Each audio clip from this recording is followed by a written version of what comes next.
കേരളം ഒന്നാകെ UDF തരംഗം അലയടിക്കുകയാണെന്ന് കോൺഗ്രസ് നേതാവ് VM സുധീരൻ. ഗുരുവായൂരിന്റെ നല്ല നാളേക്ക് എന്ന മുദ്രാവാക്യത്തോടെയുള്ള UDF പ്രകടന പത്രിക പ്രകാശനം ചെയ്ത് സംസാരിക്കുകയായിരുന്നു അദ്ദേഹം.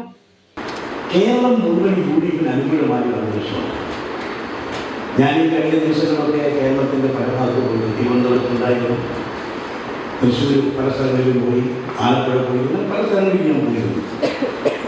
എല്ലാവർക്കും കാണുന്ന ഒരു പൊതുവികാരം എന്നുള്ളത് UDFിന് അനുകൂലമായ ഒരു നല്ല അന്തരീക്ഷം.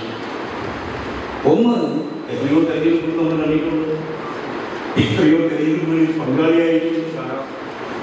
ഇത്ര ശാന്തമായി സുഗമമായി സ്ഥാനാർത്ഥി നിർണയം നടന്ന ഒരു തെരഞ്ഞെടുപ്പ് അടുത്ത കാലത്തൊന്നും ഉണ്ടായിട്ടില്ല. ഇപ്പം ഏതെങ്കിലും സ്ഥലത്ത് ഒറ്റപ്പെട്ട ചില പ്രശ്നങ്ങൾ ഉണ്ടായിരിക്കും. അപ്പോൾ സ്വാഭാവികമാണ്, ജനാധിപത്യ പ്രസ്ഥാനമാകുമ്പോൾ അതൊക്കെ സ്വാഭാവികമാണ്.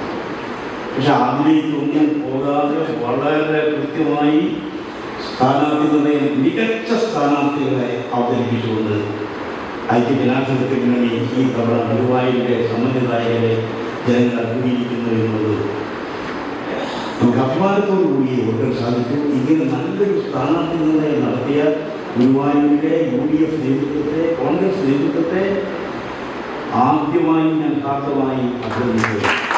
മാസ്റ്റർ പ്ലാൻ അനുസരിച്ച് റോഡുകളുടെ നവീകരണം, 48 മണിക്കൂറിനകം റോഡുകളുടെ റിപ്പയറിംഗ് സംവിധാനം, 100 ദിവസത്തിനകം റോഡുകളുടെ ശോച്യാവസ്ഥ പരിഹരിക്കൽ തുടങ്ങിയവ പ്രകടന പത്രികയിലുണ്ട്. തിരുവെങ്കിടം അടിപ്പാത, നിർത്തലാക്കിയ പാസഞ്ചർ ട്രെയിൻ പുനഃസ്ഥാപിക്കൽ, പ്രീപെയ്ഡ് ഓട്ടോ തുടങ്ങിയവ റെയിൽവേയുമായി ബന്ധപ്പെട്ട പദ്ധതികളാണ്. നഗരസഭയുടെ 4 അതിർത്തികളിൽ കവാടങ്ങൾ, പടിഞ്ഞാറേ നടയിൽ മിനി മാർക്കറ്റ്, 2 വീലറിന് മൾട്ടി ലെവൽ പാർക്കിംഗ്, കുട്ടികളുടെ പാർക്ക് വിശാലമായ സ്ഥലത്തേക്ക് മാറ്റി സ്ഥാപിക്കൽ, town bus, Indira canteen, library digitalisation തുടങ്ങിയവയും ഭൗതിക സൗകര്യങ്ങളിൽ നടപ്പിലാക്കാൻ ഉദ്ദേശിക്കുന്ന പദ്ധതികളാണ്. മൾട്ടി സൂപ്പർ സ്പെഷ്യാലിറ്റി ആയുർവേദ ആശുപത്രി, മൊബൈൽ പാലിയേറ്റീവ് ക്ലിനിക്, മുഴുവൻ കുടുംബങ്ങൾക്കും ആരോഗ്യ ഇൻഷുറൻസ് എന്നിവയാണ് ആരോഗ്യ മേഖലയിലെ പദ്ധതികൾ. തെരുവ് നായ്ക്കളെ നിയന്ത്രിക്കുന്നതിനും പദ്ധതിയുണ്ട്. കൃഷി, വെള്ളക്കെട്ട് നിയന്ത്രണം, സ്ത്രീ ശാക്തീകരണം, കായിക മേഖല തുടങ്ങിയവയിലും വിവിധ പദ്ധതികൾ പ്രകടന പത്രികയിലുണ്ട്. യോഗത്തിൽ തിരഞ്ഞെടുപ്പ് കമ്മിറ്റി ചെയർമാൻ KP ഉദയൻ അധ്യക്ഷത വഹിച്ചു. KPCC general secretary O Abdul Rahman Kutty, TS Ajith, Aravindan Pallath, R Ravikumar, AT Stephen, KPA Rasheed, RV Jaleel, OKR Manikandan, Rajesh Babu, CS Sooraj, Balan Varanatt, Balakrishna Iyer എന്നിവർ സംസാരിച്ചു.